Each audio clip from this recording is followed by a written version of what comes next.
Yeah, the withered prune of a soul, Yeah.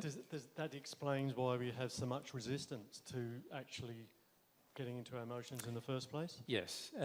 Unfortunately, when in our first incarnation in particular, because our soul is fully connected to the bodies, we are very much going to absorb the environmental conditions that the soul has incarnated into.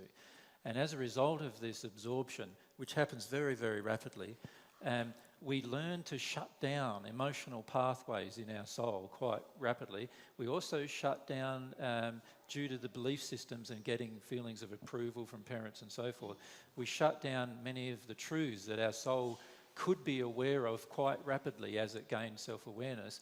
But unfortunately, even the discovery of those truths get shut down as well. And so we finish up in the process of incarnation sort of being born even in a withered state from a soul perspective.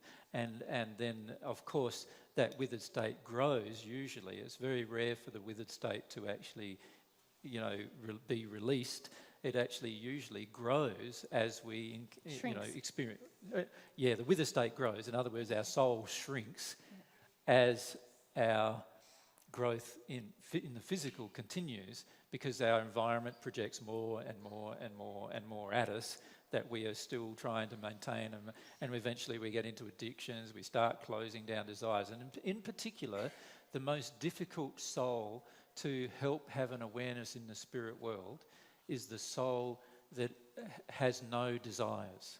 In other words, it went through life like in a very laissez-faire, sort of way, in a sense that it went through life not really make choices, not really making decisions, letting other people dictate to itself its life.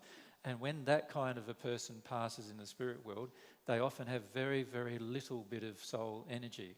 It's sometimes better on earth to exercise your soul in an actively negative way or an actively positive way. In other words, to either be hot or cold, but not to be lukewarm, because it's the people who are lukewarm that often in the spirit world take the longest to actually open up and change. Does that make sense? Yeah, thank you. So that withered state is a very hard state to even determine any truth about yourself, let alone the truth about your sexual attractions.